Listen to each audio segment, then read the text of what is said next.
Hello friends, welcome to study NCERT. आज की कक्षा में हम इंग्लिश ग्रामर सीरीज क्लास 3 करने जा रहे हैं, जिसमें नाउन और उसके टाइप्स, काउंटेबल नाउन और अनकाउंटेबल नाउन और उसके इम्पोर्टेंट रूल्स, जो कि हर एक कॉम्पिटिटिव एग्जाम्स के लिए इम्पोर्टेंट होगा, उसको डिस्कस करेंगे एंड उसके नोट्स भी आपको मिल जाएंगे। सो ये हमारे zero to hero equals to basic to advance के कॉन्सेप्ट पे काम करेगी। तो अगर हमारे चैनल को सब्सक्राइब नहीं किया है तो जल्द से जल्द सब्सक्राइब करें, ताकि इस तरह का बेहतरीन कंटेंट आपको मिलता रहे और आप अपने सक्सेस को लेकर और भी आगे बढ़ सके। चलते हैं शिक्षा की ओर। धन्यवाद। इसके पहले की कक्षा में हमने नाउन के डिवीजन के बारे में बात किया था कि नाउन 5 प्रकार के होते हैं according to English grammar. But in our modern English grammar noun का 2 प्रकार के डिविजन्स किए गए हैं, जो कि काउंटेबल नाउन और अनकाउंटेबल नाउन में आता है। तो हमारा मॉडर्न इंग्लिश ग्रामर में नाउन 2 प्रकार के होते हैं, एक काउंटेबल नाउन और दूसरा अनकाउंटेबल नाउन। यह काउंटेबल नाउन और अनकाउंटेबल नाउन का कंपैरेटिव स्टडी टेबल के रूप में दिया गया है। यहाँ पे काउंटेबल नाउन उसे कहेंगे जो कि काउंट किया जा सके। उन नेमिंग वर्ड्स को काउंटेबल नाउन में डालेंगे, काउंटेबल नाउन की कैटेगरी में डालेंगे, जिन्हें हम काउंट कर सकते हैं, जैसे कि टेबल, पेन, ट्री। इन्हें हम काउंट कर सकते हैं, एक टेबल, 2 टेबल, इस तरीके से। इसीलिए हम इन्हें काउंटेबल नाउन की कैटेगरीज में डालेंगे।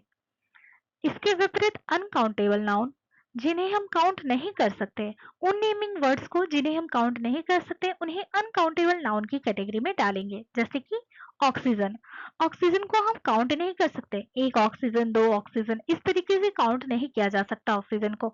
ऑक्सीजन को हम फील कर सकते हैं, इसे कंज्यूम कर सकते हैं, we can measure it but we can can't count it. Okay. इसी तरीके से फर्नीचर एंड मनी, मनी मतलब पैसा। यहाँ रुपए की बात नहीं हो रही है, रुपए रहता तो रुपीस को हम काउंट कर सकते थे, तब उसे काउंटेबल नाउन की कैटेगरी में डालते हैं। मगर यहाँ पे मनी है, रुपीस नहीं। मनी को हम काउंट नहीं कर सकते, पैसा, पैसा को काउंट नहीं किया जा सकता। अब हम आते हैं काउंटेबल नाउन में कौन कौन से आर्टिकल्स यूज कर सकते हैं और इसके विपरीत अनकाउंटेबल नाउन्स में कौन कौन से आर्टिकल यूज कर सकते हैं। तो पहला नंबर काउंटेबल नाउन में आर्टिकल्स ए एंड द, इन तीनों आर्टिकल्स का यूज कर सकते हैं, जबकि अनकाउंटेबल नाउन के आगे सिर्फ द का यूज कर सकते हैं। इन्हें ए या एन में काउंट नहीं कर सकते, क्योंकि उसे काउंट ही नहीं किया जा सकता, तो एक ऑक्सीजन तो होगा नहीं। सो इसके आगे द ही का यूज किया जाता है। एडजेक्टिव, अब काउंटेबल नाउन में कौन कौन से एडजेक्टिव्स लग सकते हैं, जैसे कि many, a few, a number of. इसी तरीके से अनकाउंटेबल नाउन्स में एडजेक्टिव्स लगेंगे मच, लिटिल, क्वांटिटी ऑफ। आशा करती हूँ ये कंपैरेटिव स्टडी आपको अच्छी तरीके से समझ में आ गया होगा। अब आगे बढ़ते हैं। अब हमारा रूल्स के अकॉर्डिंग हम काउंटेबल नाउन और अनकाउंटेबल नाउन की स्टडी करेंगे कि किस तरीके से इनमें रूल्स लागू होंगे, और हमारे कॉम्पिटिटिव एग्जाम्स के लिए ये सारे रूल्स बहुत ही ज़्यादा इम्पॉर्टेंट बन जाते हैं, क्योंकि इनसे डायरेक्ट क्वेश्चन आपके एमसीक्यूज में पूछे जाते हैं। तो आपको इसमें एक भी मार्क्स गंवाना नहीं है, बिकॉज इंग्लिश, जो हमारा इंग्लिश ग्रामर है और इंग्लिश सब्जेक्ट है, वह बहुत ही स्कोरिंग सब्जेक्ट होता है। So we should aware of it. Rule number 1, nouns always used in plural form. कुछ नाउन्स होते हैं जिन्हें हम सिंगुलर फॉर्म में यूज नहीं कर सकते। Some noun always exist in a plural form, वो हमेशा प्लूरल फॉर्म में ही एग्जिस्ट होते हैं and are treated as plural in a sentence. और अगर वो प्लूरल फॉर्म में एग्जिस्ट होते हैं तो उन्हें प्लूरल फॉर्म में ही उन्हें यूज कर सकते हैं और उन्हें ट्रीट कर सकते हैं। They can not be made singular by removing the S.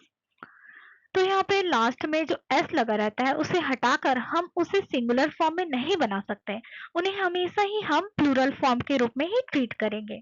यहाँ की कैरेक्टर्स बताया गया है, जो कि हमारे कॉम्पिटिटिव एग्जाम्स में बहुत इंपॉर्टेंट बन जाती है। This noun take a plural भाव। यहाँ पे बताया गया है कि इन नाउन्स का पहचान करने के लिए हमेशा आप देखिएगा कि इनमें हमेशा प्लूरल वर्ब ही यूज होगा। Example scissors, trousers, spectacles, binoculars, goods, earrings, arms, assets, surroundings, thanks, congratulations। Example in a sentence, तो हम एग्जाम्पल्स में समझते हैं एक सेंटेंस के द्वारा। माई सीजर्स आर शार्प, यहाँ पे आर लगाया गया है, इज नहीं लगाया गया है। इसका मतलब है कि ये हमेशा सीजर जो है वो प्लूरल फॉर्म में एग्जिस्ट करता है, जैसा कि हम सभी ने पढ़ चुका है। तो we use are, are are का यूज कर रहे हैं हम, इज का यूज नहीं कर रहे हैं, क्योंकि सीजर्स हमेशा प्लूरल फॉर्म के रूप में ही ट्रीट किया जाएगा। एंड सीजर्स में एस हटाकर हम इसे सीजर नहीं बना सकते, बिकॉज ये गलत होगा और इसका यूज करना भी गलत होगा। तो यहाँ पे आप कॉम्पिटिटिव एग्जाम्स में क्वेश्चंस पूछे जा सकते हैं। सीजर्स में एस को हटाकर सीजर लिखा रहेगा और इज लिखा रहेगा, जो कि उपयोग करना गलत होगा, तो वहां पे एरर फाइंड कर सकते हैं।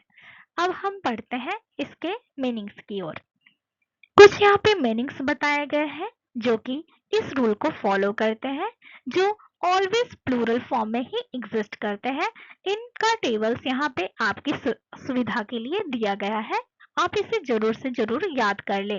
जैसे कि सीजर्स कैंची, ट्राउजर्स पतलून, पैंट, स्पेक्टिकल्स चश्मा, बाइनोकुलर्स दूरबीन, गुड्स सामान या माल, इयररिंग्स सॉरी अर्निंग्स कमाई, अर्न्स भिक्षा या दान, एसेट्स संपत्ति, सराउंडिंग्स आसपास का वातावरण, थैंक्स धन्यवाद, कॉन्ग्रेचुलेशंस बधाई, प्लेयर्स प्लास, ट्रेजर्स चिमटी, गॉगल्स धूप का चश्मा, आउटस्कर्ट्स शहर का बाहरी इलाका, क्रेडेंशियल साख या प्रमाण पत्र, आर्चिव्स अभिलेखागार ऐतिहासिक दस्तावेजों का सामान, वैल्यूएबल्स कीमती सामान, रिगार्ड्स शुभकामनाएं सादर, प्रीमिसेस परिसर या भवन का स्थान। इस तरीके से आप इसे अपने नोट्स में लिख लें और इसे याद कर लें। चलते हैं आगे। अब हमारा रूल 2 पढ़ेंगे। Noun singular in appearance but plural in uses. वो नाउन्स जो दिखने में सिंगुलर होते हैं मगर यूज करने में उन्हें प्लूरल फॉर्म के रूप में ट्रीट किया जाता है।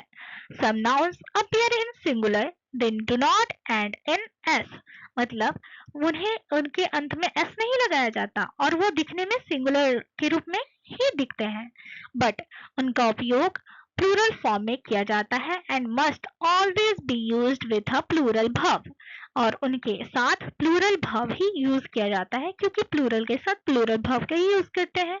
It is a common error to add an S to this words. कोई कोई क्वेश्चन में आप देखेंगे कॉम्पिटिटिव एग्जाम्स के क्वेश्चन में कि उनमें एस लगा के आपको फाइंड करने दे देगा एरर को, तो आप एरर्स फाइंड कीजिएगा, इनके साथ में एस कभी नहीं लगाया जाता है and it is a common error.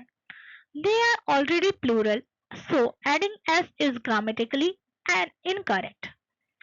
तो हम यहाँ की कैरेक्टरिस्टिक्स जान लेते हैं। This noun always take a plural verb, अब प्लूरल फॉर्म ही है तो प्लूरल वर्ब लेंगे ये nouns. Do not add S to these words, और इनके साथ एस का प्रयोग ना करें क्योंकि वो सिंगुलर दिखते हैं मगर वो वास्तविक रूप में प्लूरल ही होते हैं। एग्जाम्पल्स के रूप में कैटल, कैटल समूह का बोध कर रहा है, सो ये प्लूरल ही है। Cavalry, infantry, poultry, children, gentry, police, people। Example in a sentence, example के द्वारा समझते हैं। The cattle are grazing in the field, यहाँ पे नोट करने वाली ये बात है द कैटल्स नहीं होगा, द कैटल्स आर लिखना गलत होगा क्योंकि cattle is already a plural noun. आशा करती हूँ आपको रूल 2 अच्छी तरीके से समझ में आ गया होगा। आज चलते हैं इनके मीनिंग्स की ओर। कुछ यहाँ पे मीनिंग्स लिखे गए हैं जो कि इस रूल 2 को फॉलो करते हैं। ये आपकी सुविधा के लिए नोट्स प्रिपेयर करने के लिए दे दिया गया है। सो कैटल मवेशी या पशु, कैवलरी घुड़सवार सेना, इन्फेंट्री पैदल सेना, पोल्ट्री मुर्गी पालन या पक्षी पालन, चिल्ड्रन बच्चे, जेंट्री कुलीन वर्ग या सभ्य लोग, पुलिस पुलिस यहाँ पे पुलिस दल का बोध किया जा रहा है। पुलिसमैन होता तो सिंगल पर्सन के बारे में बताता। पीपल लोग, यहाँ पे बहुत सारे लोगों के बारे में बात किया गया है, सो यहाँ पे पीपल यूज किया गया है। अगर एक पर्सन के बारे में यूज करता तो वहाँ पर्सन लगाता। क्लर्जी पादरी वर्ग, यहाँ पे समूह का बोध किया जा रहा है। बहुत सारे पादरी पूरे वर्ग के बारे में बताया गया है। वॉमेन हानिकारक कीड़े मकोड़े, पीजेंट्री किसान वर्ग, फॉल्क लोग या समुदाय, मैनकाइंड मानव जाति, मेजोरिटी बहुमत। इस तरीके से आप इन्हें अपने नोट्स में लिखें और याद करें ताकि एग्जाम्स में किसी प्रकार की कोई गलती ना हो। चलते हैं आगे। Rule 3 nouns used in only in singular form। कुछ नाउन्स हमेशा सिंगुलर फॉर्म के रूप में ही एग्जिस्ट करते हैं। उनमें एस या ईएस डालकर उन्हें प्लूरल फॉर्म में नहीं बनाया जा सकता। Some nouns are strictly uncountable, क्योंकि वे अनकाउंटेबल होते हैं, उन्हें गिना नहीं जा सकता, और गिना नहीं जा सकता तो उन्हें हम सिंगुलर फॉर्म के रूप में ही ट्रीट करते हैं। Only only only and are used only in their singular form because they are uncountable. They do not take an article a or an। हम इन सिंगुलर फॉर्म्स के साथ कभी भी आर्टिकल a या an का यूज नहीं करते हैं। ये गलत होगा इनका यूज करना। भले ही वह सिंगुलर फॉर्म में है मगर a या n का यूज नहीं कर सकते। They cannot be made plural। You cannot add s या es to them। हम इन्हें प्लूरल फॉर्म में नहीं बना सकते। इनमें s या es का प्रयोग करके हम इन्हें प्लूरल नहीं बना सकते। यहाँ की कैरेक्टरिस्टिक्स बताया गया है। Always treat these as singular subjects and use a singular verb।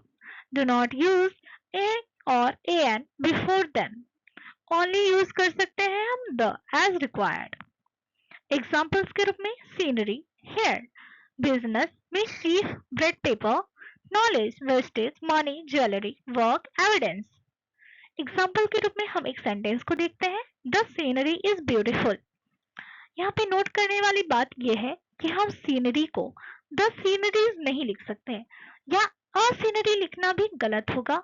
यहाँ पे हम सीनरी को द सीनरीज नहीं बना सकते एंड अ सीनरी लिखना भी गलत होगा। इसका ध्यान रखिएगा। ये सारे कॉम्पिटिटिव एग्जाम्स में आपको एमसीक्यूज में बहुत ज्यादा मिल जाएंगे, सो बी अवेयर ऑफ इट।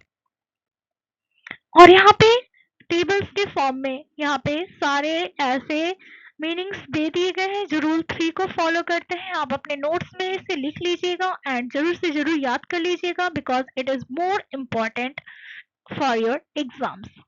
यहाँ पे सीनरी जिसका हिंदी अर्थ भी लिखा है दृश्य या प्राकृतिक दृश्य। पोएट्री कविता संग्रह। फर्नीचर सामान। एडवाइस सलाह इंफॉर्मेशन जानकारी। लगेज या बैगेज सामान। स्टेशनरी लेखन सामग्री। क्रॉकरी चीनी मिट्टी के बर्तन। ज्वेलरी आभूषण इक्विपमेंट उपकरण। बैगेज यात्रा का सामान वेस्टेज बर्बादी। वर्क कार्य जब काम के संदर्भ में हो। ओनली ऑफर काम के संदर्भ में। वर्क से यहाँ लिखा होता तो वो हमारा साहित्य लेखन के रूप में समझ में आता। एविडेंस सबूत या प्रमाण। अल्फाबेट वर्णमाला। कॉस्ट लागत। शुगर चीनी। सॉल्ट नमक। डस्ट धूल। ट्रैफिक यातायात। तो यहाँ पे कुछ मीनिंग्स दिए गए हैं, इन्हें जरूर से जरूर आप याद कर लीजिएगा। नेक्स्ट रूल है 4 हाइफेनेटेड नाउन्स इन सिंगुलर फॉर्म। हम कुछ हाइफेनेटेड नाउन्स जो भी होते हैं उन्हें हम सिंगुलर फॉर्म के रूप में ही ट्रीट करते हैं। Nouns connected by a hyphen are always used in their singular form when they act as a an adjective before another noun. तो ये हाइफनेटेड नाउन्स जो होते हैं वो एडजेक्टिव के रूप में अगर काम कर रहे हैं किसी अनदर नाउन के पहले तो हम इसे सिंगुलर फॉर्म के रूप में ही ट्रीट करेंगे, और अगर हाइफनेटेड नाउन्स को हम प्लूरल फॉर्म में लिख देते हैं किसी अनदर नाउन के पहले एज एन एडजेक्टिव, तो उसे यूज करना वहां पे गलत हो जाएगा और वो एरर हो जाएगा। और ऐसे क्वेश्चंस हमारे कॉम्पिटिटिव एग्जाम्स में पूछे जाते हैं एरर फाइंडिंग के रूप में, तो आप इसे जरूर से जरूर ध्यान रखिएगा। Even if the sense of the sentence seems to imply a quantity, you must not add as to the component that follows the hyphen. तो ये prohibited है, आप यहाँ पे s कभी नहीं लगा सकते जहाँ पे hyphen with noun हो, ठीक है। यहाँ पे की characteristics बताया गया है, the noun preceding and the noun following the hyphen should remain in the singular form when acting as an adjective. जब ये एडजेक्टिव के रूप में एक्ट कर रहा है तब आप इसे सिंगुलर फॉर्म में ही लिखें, नाउन प्लूरल फॉर्म में लिखना गलत होगा।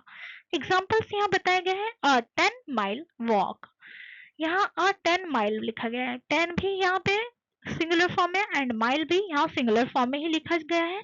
अ 5-year plan, a 200 rupee note, a 6-man team। Examples के रूप में समझते हैं, he gave me a 10 rupee note। यहाँ पे बताया गया है do not return 10 rupees, ये rupees लिखना गलत हो जाएगा because 10 rupee is acting as an adjective describing the note। Note के बारे में डिस्क्राइब कर रहा है कौन, 10 रुपी। ये नोट किस चीज का है, 10 रुपीज का है, तो यहाँ पे रुपीस एस लिखना यहाँ पे गलत होगा, यहाँ पे 10 रुपी लिखेंगे। Okay, it is a common mistake, so we aware of it. अब हमारा रूल 5 है noun identical in singular and plural form. कुछ नाउन्स ऐसे होते हैं जो आइडेंटिकल होते हैं, जो सेम होते हैं सिंगुलर फॉर्म्स में भी और प्लूरल फॉर्म्स में, तो हम सब इसे यूज करने में कंफ्यूज हो जाते हैं कि इसके साथ क्या यूज करें। तो यहाँ पे भाव मेन रोल निभाता है इन्हें फाइंड करने का, एंड एरर फाइंडिंग्स में ये बहुत ज्यादा पूछे जाते हैं हमारे एग्जाम्स में। तो some nouns have the same form whether they are used in a singular sense or a plural sense. They do not change their spelling and they do not take s or es to become plural. तो इसका की characteristics हो जाएगा, the verb used with these nouns depends on the context, singular or plural of the sentence, as I said. जैसा कि मैंने कहा था यहाँ पे कि इन नाउन्स के प्लूरल है या मतलब सिंगुलर है, उनको फाइंड करने के लिए आप इनके साथ यूज किया गया वर्ब देखिएगा कि इनकी मीनिंग्स को क्या बताया जा रहा है, सिंगुलर फॉर्म में बताया जा रहा है या प्लूरल फॉर्म में। इसी के आधार पर आप आइडेंटिफाई कर सकते हैं कि हमारा जो नाउन है, हमारा जो सब्जेक्ट है, वो सिंगुलर है या प्लूरल।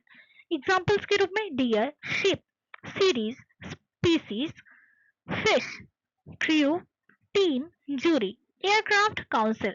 एग्जाम्पल्स के रूप में एक सेंटेंस द्वारा समझते हैं, अ डियर इज ग्रेजिंग, यहाँ पे अ डियर लगाया गया है एंड इसके साथ इज भी लगाया गया है। यहाँ पे एग्जाम्पल्स और इसके कुछ हिंदी मीनिंग्स भी दे दिए गए हैं जो रूल 5 को फॉलो करते हैं। आपके नोट्स में ये जरूर होने चाहिए एंड इसको याद भी कर लीजिएगा जो रूल 5 को फॉलो करते हैं, because it is very important. Deer, हिरन, शिप, भेड़, सीरीज, श्रृंखला, स्पीसीज, प्रजाति, फिश, मछली, क्रू, दल या कर्मचारी, एयरक्राफ्ट, विमान, काउंसिल, कानूनी सलाहकार या सलाह, ऑफस्प्रिंग, संतान या औलाद, मीन्स, साधन या उपाय, हेडक्वार्टर्स, मुख्यालय। तो ये सारे इंपॉर्टेंट्स हैं फॉर कॉम्पिटिटिव एग्जाम्स, सो याद कर लीजिएगा, इट इज इम्पॉर्टेंट। अब हम रूल 6 की ओर बढ़ते हैं, नाउन रिपीटिशन विथ प्रीपोजिशन। वो नाउन्स जो प्रीपोजिशन के साथ रिपीट होते हैं, उन नाउन्स के लिए एक रूल्स है जो कि याद रखना होगा आपको। If a noun is repeated after a preposition, अगर हम किसी भी नाउन का एक बार यूज करते हैं एंड फिर प्रीपोजिशन लगाते हैं और फिर उसी नाउन का सेम नाउन का यूज करते हैं, तो वो noun must be in its singular form. तो वो नाउन हमेशा इसके सिंगुलर फॉर्म में होना चाहिए। Using a plural form in this structure is grammatically incorrect। तो यहाँ की कैरेक्टरिस्टिक बताया गया है noun plus preposition plus same noun equals to singular form. मतलब ये जो नाउन है और ये नाउन है वो दोनों नाउन और सेम रहेंगे, तो हमें सिंगुलर फॉर्म का ही यूज करना है। इन नाउन्स का सिंगुलर फॉर्म में ही यूज करेंगे। एग्जाम्पल्स के रूप में यह समझाया गया है town after town, day by day, door to door, ship after ship, hour after hour. ठीक है, एग्जाम्पल के रूप में हम समझते हैं he went from door to door. यहाँ पे डोर्स टू डोर्स लिखना गलत होगा, ये ग्रामेटिकली इनकरेक्ट हो जाएगा। So be aware of this rule number 6। अब हम यहाँ पे कुछ फ्रेजेस हैं और हिंदी मीनिंग्स है यहाँ पे बताया गया है, उन्हीं का हिंदी रूप दे दिया गया है जो रूल 6 को फॉलो करते हैं। Town after town, day by day, door to door, ship after ship, हार आफ्टर हार। तो इनका याद रखिएगा और इनके रूल्स को भी अच्छे से समझ लीजिएगा। चलते हैं आगे। रूल नंबर 7, कुछ नाउन्स जो होते हैं और उनके मीनिंग्स भी होते हैं और यूजेस होते हैं वो बहुत ज़्यादा ही कंफ्यूजिंग होते हैं, क्योंकि बहुत सारे नाउन्स का जो होता है प्रोनाउंसिएशन होता है और उनका मीनिंग्स भी बहुत ज़्यादा ही सेम होता है, और हम इंग्लिश मीनिंग को देख के उसके हिंदी मीनिंग को अलग अलग अर्थ निकालने लगते हैं और ये गलत हो जाता है हमारे एग्जाम्स के क्वेश्चंस में। तो इसको ध्यान रखिएगा। जैसे कि यहाँ पे एक टेबल के रूप में पूरी तरह से समझा दिए गए जो कंफ्यूजिंग नाउन्स है। यहाँ पे एडवाइस, सलाह, जो कि एडवाइस है, सलाह है, और इसे ही एडवाइसेस अगर हम कर दें तो ये सूचनाएं हो जाती है। ईयर, प्लूरल फॉर्म में हम एडवाइसेस करते हैं तो यहाँ पे सूचनाएं हो जाती है, इंफॉर्मेशन हो जाती है। एक सलाह था और एक सूचना बन गया, तो ये कंफ्यूजिंग वर्ड्स है। सो आप इसके लिए ध्यान रखिएगा। आप ये इसमें प्लूरल फॉर्म में बनाते वक्त इसके मीनिंग चेंज हो जाते हैं, so be aware of it.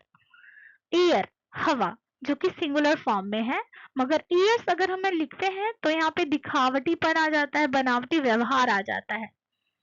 Authority, जिसका हिंदी अर्थ हो गया अधिकार, कमांड, मगर इसी तरीके से अगर हम इसे प्लूरल फॉर्म में बनाए अथॉरिटीज कर दे तो यहाँ पे अधिकारी लोग हो जाएगा, पर्सन्स इन पावर हो जाएंगे, इसका अर्थ बदल जाएगा। सिमिलरली गुड, अच्छा या लाभ, मगर इसका प्लूरल फॉर्म गुड्स, जिसका अर्थ हो गया सामान या माल। सिम, आयरन, लोहा, मगर आयरन्स कर दे तो यहाँ पे हथकड़ी या बेड़ियां आ जाएगी। फोर्स, शक्ति या बल, मगर फोर्सेस का अर्थ सेना हो जाएगा। इसी तरीके से रिस्पेक्ट, जिसका अर्थ सम्मान होता है, मगर यहाँ पे रिस्पेक्ट्स अगर कर देते हैं तो यह सादर प्रणाम या शुभकामनाएं, कॉम्प्लीमेंट्स, इसका अर्थ हो जाएगा। सिमिलरली वर्क, जिसका हिंदी अर्थ कार्य होता है, जॉब होती है या टास्क होती है, मगर इसके अगर प्लूरल फॉर्म में हम देखें वर्क्स, जो कि साहित्यिक रचनाएं या कारखाने के बारे में बात करती है। सेम, वाटर मतलब पानी, मगर यहाँ वाटर्स कर दे तो यह जलाशय या समुद्र बन जाए। तो ये सारे कंफ्यूजिंग नाउन्स हैं जिनका नाउन सिंगुलर फॉर्म और प्लूरल फॉर्म में अर्थ बदल जाते हैं। सो इसको ध्यान रखिएगा, बिकॉज इससे क्वेश्चंस बहुत सारे पूछे जा सकते हैं एग्जाम्स में। अब हम कुछ कलेक्टिव नाउन्स के, जो कि वर्ड डिनोटिंग ग्रुप्स को डिनोट करते हैं, जो वर्ड्स, उनके बारे में बात करते हैं। अब पहला नंबर हमारा जो ये टेबल है वो कलेक्टिव नाउन्स पीपल्स के बारे में बात करेगा। ये पीपल्स के मुख्य रूप में बात करेंगे, जैसे कि अ बैंड ऑफ क्या, म्यूजिशियन, तो यह संगीतज्ञों का समूह हो जाएगा। अ बोर्ड ऑफ डायरेक्टर्स, निर्देशकों का सभा। A crew of sellers, crew किसका होता है, सेलर्स का होता है, नाविकों का दल। अ गैंग ऑफ क्या, रॉबर्स या क्रिमिनल्स। अब गैंग हमारा तो नहीं होगा, वी आर नॉट रॉबर्स या क्रिमिनल्स, अपराधियों का गिरोह। यहाँ हिंदी मीनिंग्स भी है, सो आप इसको अच्छी तरीके से समझ पाए, मैंने लिख दिया। अब मूव, एंग्री पीपल, उग्र भीड़, ये बहुत इंपॉर्टेंट है। स्टाफ और स्टाफ ऑफ क्या एम्प्लॉयज, कर्मचारियों का समूह।